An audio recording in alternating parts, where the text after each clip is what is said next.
하나님 말씀은 고린도전서 14장입니다. 고린도전서 14장 24절 말씀부터 보도록 하겠습니다. 14장 24절입니다.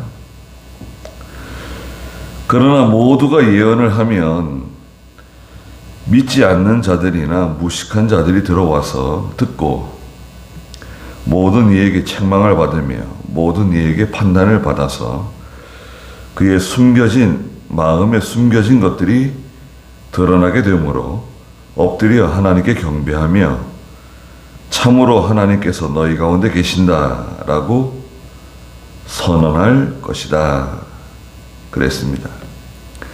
그 방언과 예언에 관해서 쭉 이렇게 말씀하시면서 이 마지막으로 여기 24절과 25절에서 예언이 방언보다 유익하다고 말씀하고 계시는 겁니다.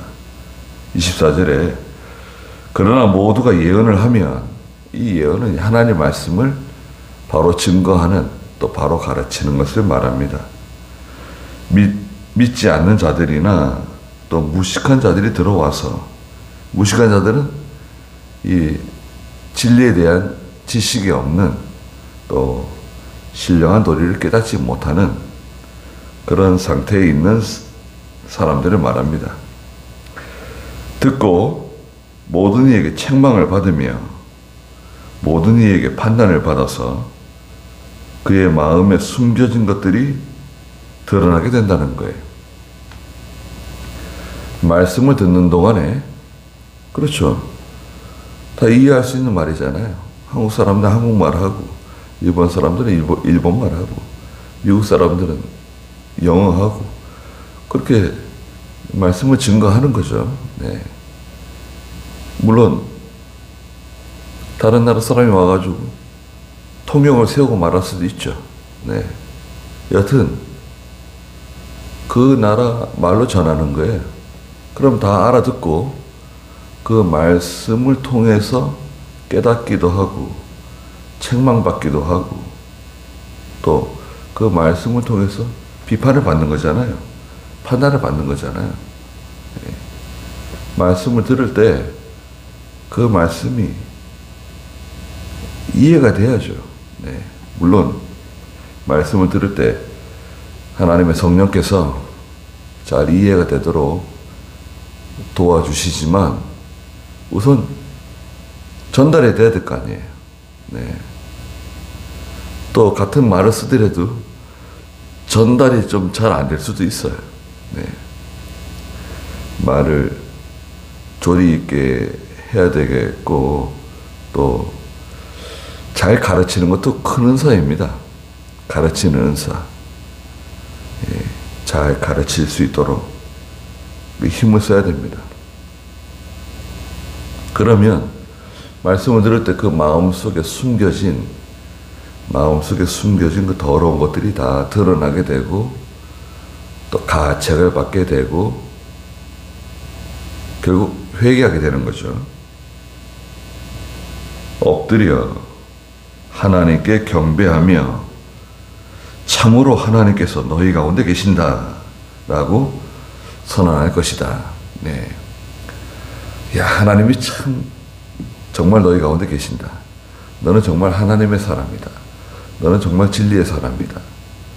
예. 인정받게 된다는 거죠.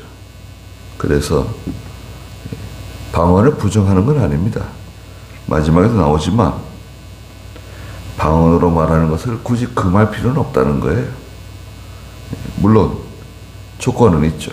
39절에 말한 방언을 굳이 금할 필요는 없는데 조건은 있다는 거예요. 조건이 뭐냐?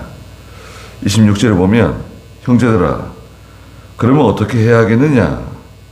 너희가 모일 때에는 각각 찬송도 있고 가르침도 있고 계시도 있고 방언도 있고 통역도 있으나 모든 것을 덕을 세우기 위하여 하여라 그랬습니다. 모여가지고 예배 드릴 때 지금 초대교회인데 찬송도 있고요. 찬송 부르고 가르침도 있고 하나님의 말씀 설교도 있고 계시도 있어요. 계시. 아직까지 계시 완성 단계가 아니거든요. 요한계시록 22장에 가서 이 말씀에 어떤 것도 더하지 말고 이 말씀에 어떤 것도 빼지 마라 는 말씀이 있죠. 그래서 이제 계시 완성이 되는 거예요. 표준계시 완성이라 그러죠. 표준계시 완성. 하나님의 말씀이 완성된 거예요. 근데 이 고린도전서 기록할 때는 아직까지 계시 완성이 완성된 때가 아니기 때문에 계속해서 하나님의 계시가 있는 거예요. 계시 받을 수 있죠. 네, 계시도 있고 방언도 있어요. 방언도 있고 또 방언을 통역하는 것도 있고 방언을 통역하는 은사가 있어요. 자기는 방언 못하는데 방언을 통역하는 은사도 있다 이거예요. 모든 것을 덕을 세우기 위해서 해야 된다. 예. 덕을 세우기 위해서. 덕을 세운다고 하는 것은 유익을 끼치는 건데요. 유익이 안 되면 하지 말라는 거예요. 덕을 세우기 위해서는 두 가지가 필요해요. 뒤에 나오는데 첫째는 질서가 있어야 됩니다. 질서 없이 하면 안 된다. 두 번째는 화평을 이루어야 된다. 서로 자꾸 분쟁을 일으키고 다툼을 일으키고 하나님 말씀대로 한답세 자꾸 다툼을 일으키고 분쟁을 일으키고 교회 안에서 소란을 피우면 안 된다 이거예요. 27절에 누가 방언으로 말하려면 자 방언으로 말하려고 하는 사람이 있어요. 누가 있는데 그러면 두 사람이나 많으면 세 사람이 말하되 차례대로 하고 한 사람은 통역하라는 거예요. 두 사람이나 세 사람이 말할 수 있다. 네. 방언으로 말하고자 하는 사람이 말할 때 교회에서 두 사람이나 세 사람이 말할 수 있는데 반드시 통역이 있어야 된다는 거예요. 28절에 만약에 통역하는 자가 없으면 교회에서는 잠잠하라. 통역이 없으면 방언하지 말라는 거예요. 다만 자기와 하나님께 말하여라. 자기와 하나님께 말하라고 하는 것은 혼자서 기도할 때 혼자 있을 때 하라 이게 방언. 예. 다른 사람이 있을 때는 반드시 공적인 자리에서는 반드시 통역이 있어야 된다. 통역이 없으면 말하지 말까. 그리고 통역을 또 한 사람만 세워도 안 된다 이거예요.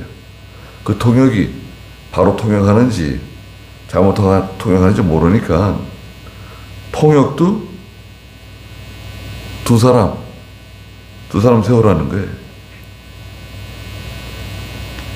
29절에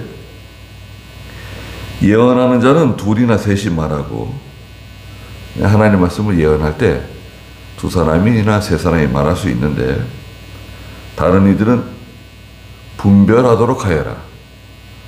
이게 바른 예언인지 참된 예언인지 잘못된 예언인지 분별하는 사람이 필요하다는 거예요. 나 예언 받았다, 계시 받았다고 해가지고 자기 마음대로 말하는 게 아니라 반드시 분별하는 사람이 있어야 된다는 거예요. 누가 분별하면 되죠? 교회이지. 목사가 있으면 목사가 분별하면 되는 거고 또 믿음 있는 성도들이 듣고 분별할 수 있는 거죠. 네. 신학교에서도요. 이제 설교 시험을 보잖아요. 설교 시험 보는데 설교 시험 간단한 것 같잖아요. 10분짜리 설교예요. 본문 읽고 제목 말하고 말씀 전하고 기도하는 것까지 딱 10분 안에 끝내야 돼요.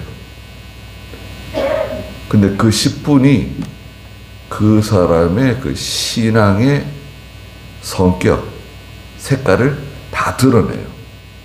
그 10분 설교, 말씀 전하고 말씀 읽고 10분 동안 전하는데 그 사람의 그 신앙 노선, 그 색깔이 딱 드러납니다. 다 드러나요. 그 무서운 거죠. 그리고 이제 설교 시험 보는 날은 전교생이 다 참석해요. 통합하고 또 교수들도 저 뒤에 다 와서 앉아 있고 이병희 목사님이 중간에 와서 앉아 있어요. 명단 딱 가지고 체크할 거 다 적으면서 들으세요. 설교가 이제 몇 사람, 뭐 5명이든 10명이든 다 끝나면 한 2시간 동안 하거든요. 중간에 한 번 쉬고. 그러면 이제 강평을 합니다. 강평. 이제 누구 그럼 뭐 박살 나는 거예요. 네. 혼납니다. 왜 말을 그런 식으로 하느냐, 또 왜 그런 식으로 성경을 해석하느냐, 왜 강해서대로 하지 않느냐, 막 혼납니다. 아니 강해서대로 하지 않는다고 그렇게 혼났는데 나와가지고는 제 멋대로 설교하고 강해서대로 하지 않고 그런 거 보면 참 이해가 안 돼요. 강해서가 참 얼마나 좋고 귀한 참 그 재료인데 그 왜 강해서 참고하지 않고. 강해서는요 성경은 아니지만 정말 하나님께서 이병희 목사님을 통해서 우리 교단에 주신 정말 귀한 보배입니다. 정말 보배예요. 네. 다른 거 뭐 좋은 뭐 주석 뭐 설교집 많이 있지만 야, 강해서 얼마나 귀한 건지 모릅니다. 그러니까 비판을 받아야죠. 책망을 받아야죠. 판단을 받아야죠. 네. 판단받아야 됩니다. 30절에 앉아있는 다른 이에게 계시가 주어지면 먼저 말하던 자는 잠잠하도록 해라. 앉아서 말씀을 듣고 있는 사람들 가운데 하나님의 계시가 임하면 지금 말하고 있는 사람은 중단하고 그 계시가 임한 사람이 또 말할 수 있다. 예. 그 질서대로 하라는 거예요. 지금은 말씀드린 것처럼 계시가 완성된 표준 계시 완성 시대예요. 특별 계시 종결 시대라고요. 그래서 지금은 뭐 음성 듣고 환상 보고 뭘 자기가 희한한 것을 깨달아 가지고 말하고 그런 거 없어요. 그러면 안 돼요. 성경에 없는 거 얘기하지 말라 이거예요. 성경에 있는 거 가지고 하라는 거예요. 간단하죠. 판단하는 게 아주 간단해졌어요. 성경에 없는 말 하면 그건 잘못된 거예요. 아무리 뭐 위대하고 훌륭하다 그래도 사람들이 아무리 그래도 성경에 없는 말 하면 안 돼. 성경에 없는 이상한 얘기하고 뭐 들었다 봤다 뭐 이상한 체험 자꾸 얘기하고 어떤 신비적인 경험을 자꾸 얘기하고 그건 잘못된 겁니다. 완전히 잘못된 거예요. 그럼 간단하죠? 31절에 너희는 모두 한 사람씩 예언을 할 수 있다. 그래야 모든 이가 배우고 모든 이가 권면을 받게 된다. 한 사람씩 순서대로 질서대로 말할 수 있고 깨달은 것을 말할 수 있다. 지금으로 말하면 뭐 간증이라고도 할 수 있겠죠. 자기가 깨달은 거, 자기가 체험한 것을 말할 수 있다 이거예요. 그러나 그 말을 듣는 사람들 가운데 판단하는 사람이 있어야 된다는 거죠. 그것을 비판할 수 있는 사람, 분별할 수 있는 사람이 있어서 잘못된 건지 맞지 않는 건지 걸러내야 된다는 거예요. 32절에 예언하는 자들의 영은 예언하는 자들에게 제재를 받는다. 네. 예언하는 사람의 영은 예언하는 자들에게 제재를 받아야 된다는 거예요. 영, 이 영은 이제 성령의 감동을 받은 성도의 영인데요. 요한복음 16장 이제 12절 13절에 보면 성령은 진리의 영이에요. 요한복음 16장 12절 13절 한번 읽어주시겠어요? 내가 아직도 너희에게 할 말이 많으나 너희가 지금은 감당할 수 없다. 그러나 그분 곧 진리의 영이 오시면 그분께서 너희를 모든 진리 가운데로 인도하실 것이니 이는 스스로 말씀하지 않으시고 오직 들은 것을 말씀하시며 앞으로 올 일들을 너희에게 알려주실 것이기 때문이다. 자, 진리의 영 성령께서 오시면, 보혜사 성령이 오시면 그분께서 너희를 모든 진리 가운데로 인도하실 것이다. 성령의 인도를 받아서 말씀을 전해야 된다는 거죠. 이는 스스로 말씀하지 않으시고 오직 들은 것을 말씀하시며 앞으로 올 일들을 너에게 알려주실 것이기 때문이다. 성령을 통해서 감동을 받고 성령의 이끌림을 받은 성도가 말씀을 전할 수 있다 이거예요. 근데 그 말씀도 누구에게 판단을 받아야 되는 거죠? 예언하는 자들에게 또 제재를 받고 판단을 받아야 된다는 거예요. 그것이 성경에 맞는 것인지, 우리 기독교 교회의 전통에 맞는 것인지, 바른 교리에 맞는 것인지 판단을 받고 제재를 받고 해야 된다는 거예요. 판단을 받지 않고 제재를 받지 않고 제 멋대로 나가게 되면 교주 되는 거예요. 교주. 이단 되는 거예요. 33절에 하나님은 무질서의 하나님이 아니시고 오직 화평의 하나님이시다. 그러니까 질서대로 해야 된다는 거예요. 교회에는 질서가 있습니다. 이 질서는 하나님께서 내신 질서예요. 눈에 보이지 않지만 질서가 있잖아요. 예배면 예배의 어떤 질서. 예배가 다 질서대로 되잖아요. 예배 시간에는 어떻게 해야 된다. 시간 맞춰서 예배에 참석해야 되고, 예배 시간에는 조용해야 되고, 예배 시간에는 하지 말아야 될 것들이 있잖아요. 예배 모범이라는 게 있었어요. 지금도 있죠. 우리 그 교회 헌법에 보면 예배 모범이라는 게 있어요. 예배 모범에 보면은 뭐 눈에 띄는 화려한 옷을 입고 오지 말 것, 또 요란한 장신구를 착용하지 말 것, 예배 시간에 잡담이라든지 뭐 좌우 뒤를 자꾸 돌아보고 그러지 말 것, 뭐 예배 시간에 왔다 갔다 하지 말 것, 그 예배 모범에 쭉 기록되어져 있어요. 그런 것을 일일이 다 말하진 않지만 교회 전통에 다 있잖아요.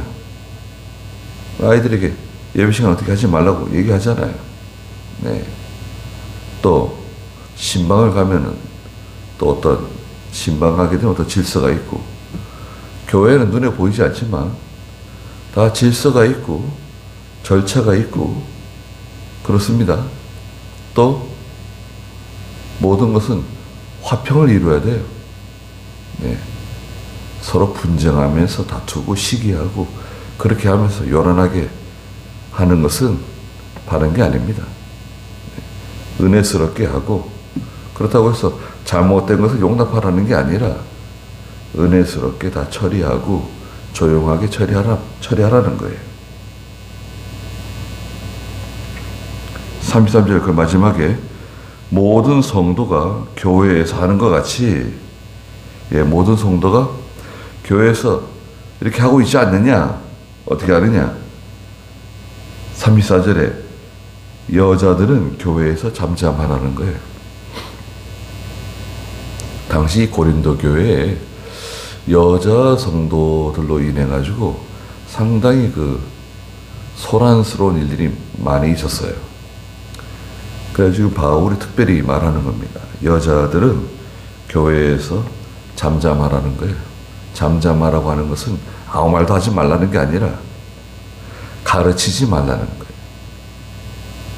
거예요. 여자들에게는 말하는 것이 허락되어 있지 않으니 율법이 말한 것 같이 여자들은 복종하여라 그랬습니다.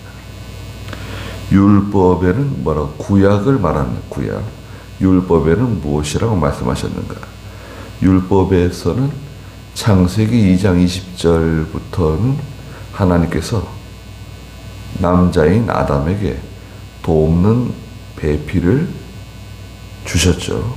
돕는 배필을 주시고 하와가 선악과를 먼저 따 먹음으로 인해 가지고 하나님께서 3장 16절에 해산의 고통을 주셨어요. 그래서 첫째는 창조 원리에서 아담이 먼저이고 하와가 나중이고, 범죄 원리에서도 하와가 먼저 죄를 짓고 그 다음에 아담이 죄를 지었다는 거예요. 디모데전서 2장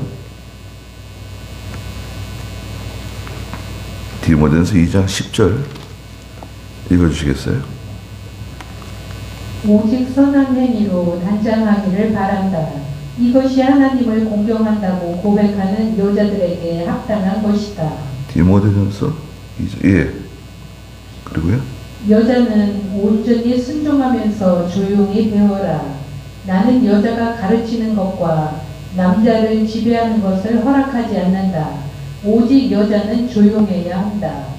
이는 아담이 먼저 창조되고 그 다음에 하와가 창조되었으며 아담이 속은 것이 아니라 여자가 속임을 당하여 죄에 빠졌기 때문이다. 네. 여자는 선한 행위, 믿음의 행위로 단장하고, 여자는 온전히 순종하면서 조용히 배우라는 것입니다. 이것은 여자를 무시하는 게 아니에요. 이걸 여자를 무시한다, 교회는 여자를 무시한다, 이렇게 되면 곤란해요. 예. 이건 하나님 내신 법이에요.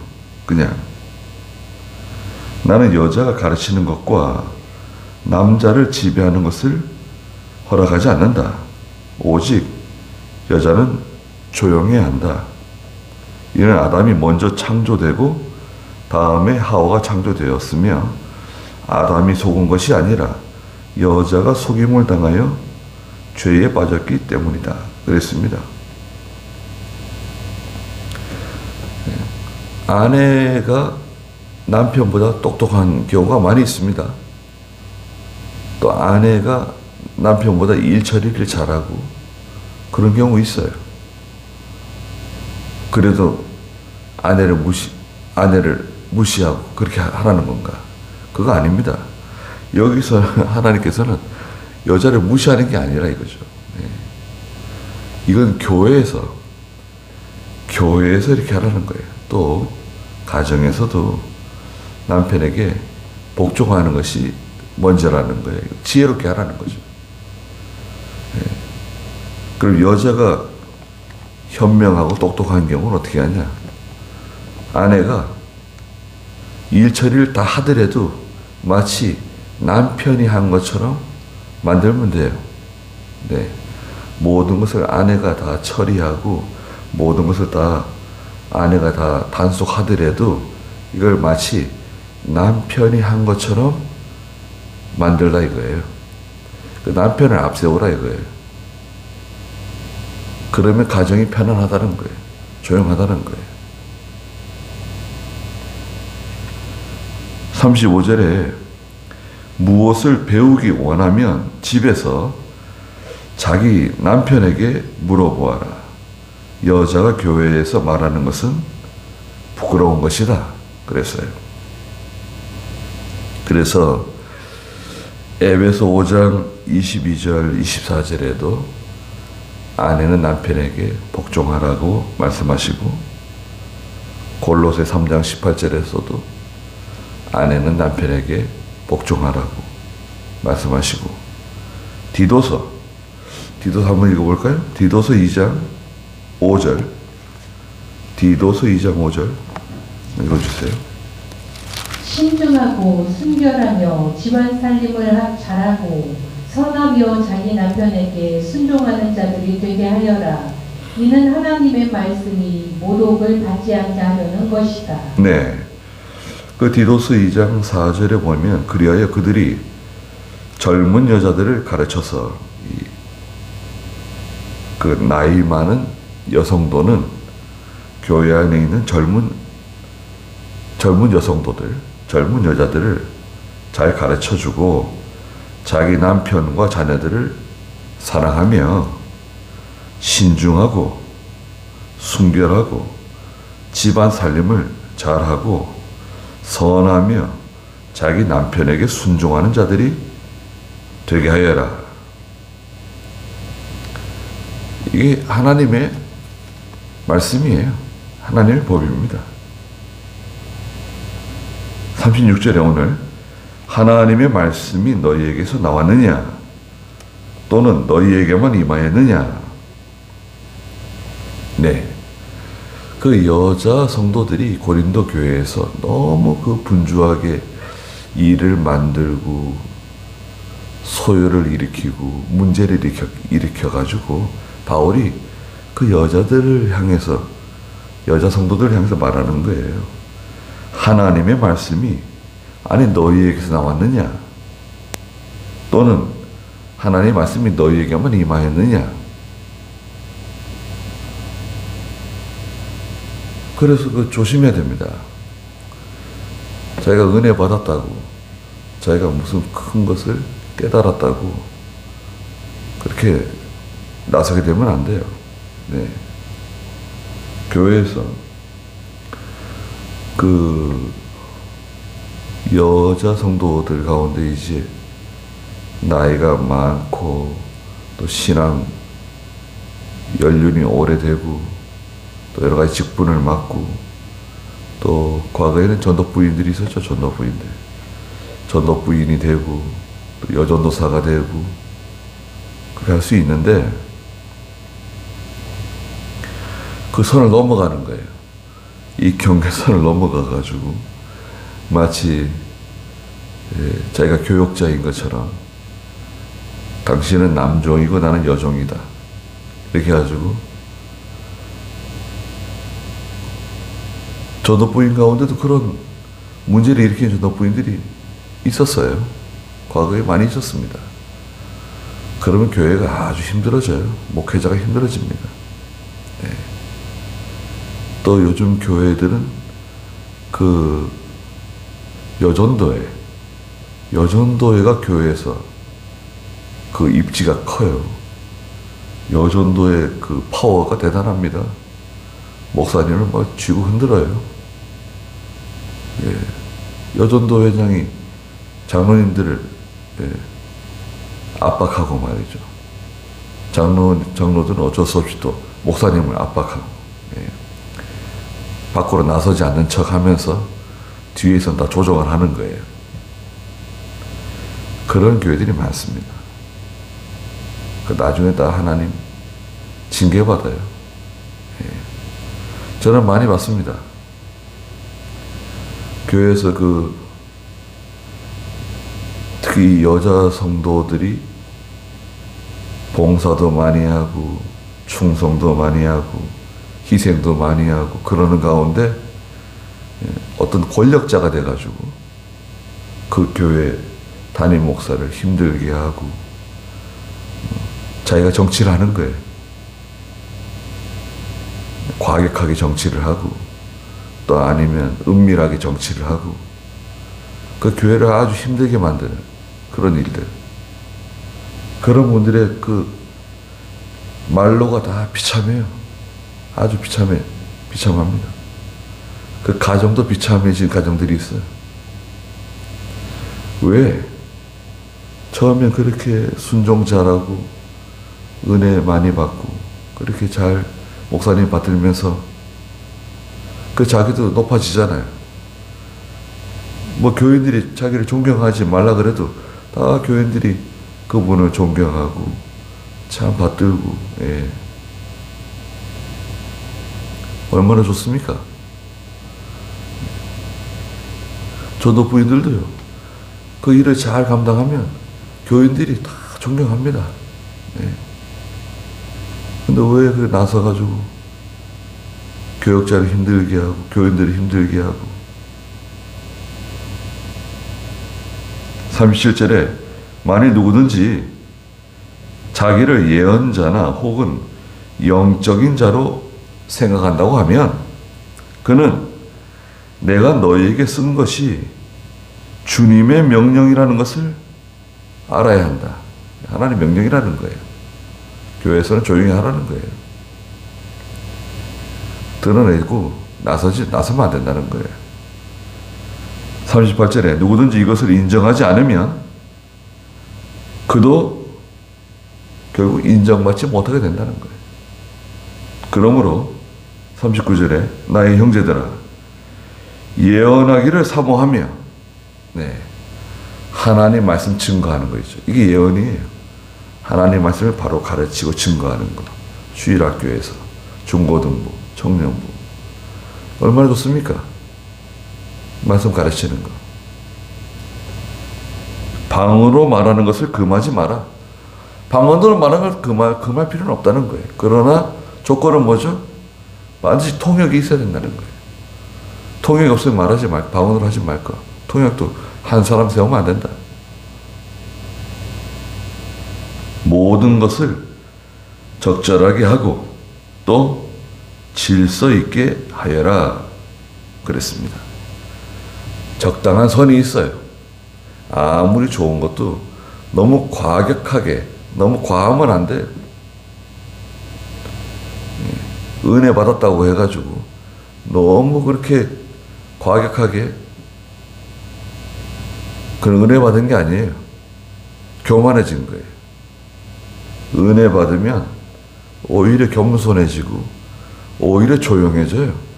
은혜 받은 사람은 오히려 조용해집니다. 근데 뭐 자기가 대단히 은혜 받은 것처럼, 대단히 무슨 성령 충만해진 것처럼 그렇게 그냥 떠벌리고 나서고 그러다가 결국 하나님께 징계받고 그럼 또 낙심하고 시험 들고 적당하게 해야 됩니다. 이걸 잘 조절해야 되는데 조절이 잘 안 되잖아요. 그럼 목자의 인도를 받아야 돼요. 목자의 인도. 목자가 목자가 이 역할을 잘해야 됩니다. 목자가 뭐 알아서 하겠지. 입 딱 다물고 나는 싫은 말 하기 싫다. 내가 말하면 날 미워할 텐데, 나를 싫어할 텐데. 그래가지고 말하지 않고 가만히 내버려두면 어떻게 됩니까? 그 사람 망해요. 목자는 말씀을 전하기도 하지만 책망하기도 하고 불러서 또 얘기도 하고 잘 조절을 해야 돼요. 가만히 뒷짐지고 가만히 보고만 있으면 돼요? 말하면 나 싫어한다. 뒤에서 또 목사님 욕할 거다. 목사 욕한다.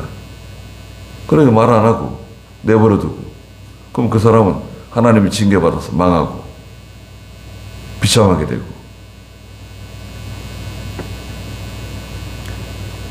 그만두는 일이 있더라도 말을 해야 될 거 아니에요.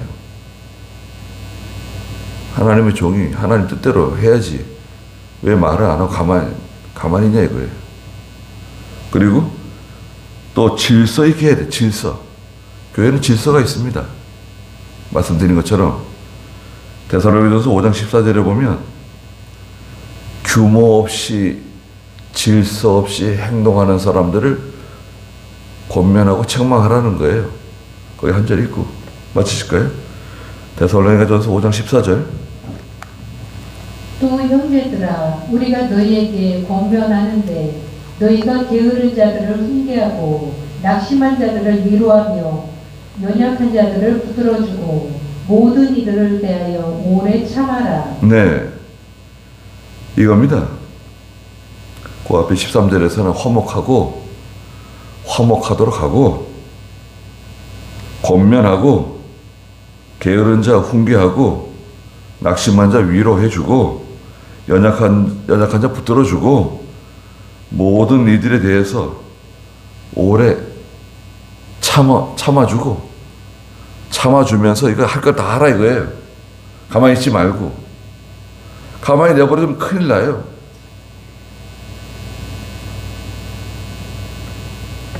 그 하나님의 종이 할 일입니다. 예. 또 교회 장로가 해야 할 일이에요. 그러니까 제가 기도하겠습니다. 거룩하신 하나님, 하나님의 교회는 질서대로 하고 하나님이 내신 질서대로 모든 것이 이루어지게 도와주시고 또 모든 것이 화평 가운데 은혜스럽게 잘 처리될 수 있도록 하나님이 도와주시옵소서. 하나님이 내신 법을 잘 따라가게 해주시고 또 넘지 말아야 할 선을 넘어서 과격하게 이 일들을 처리하지 않도록 저희들이 항상 조심하고 또 기도하는 가운데 하나님의 뜻을 따라서 잘 다스리고 처리해 나가는 저희가 되게 해주시옵소서. 오늘 귀한 하루 주셨사오니 하나님께서 함께 해주시고 또 사경이 끝날 때까지 하나님께서 저희들을 인도해 주시옵소서. 예수님의 이름으로 기도드리옵나이다. 아멘.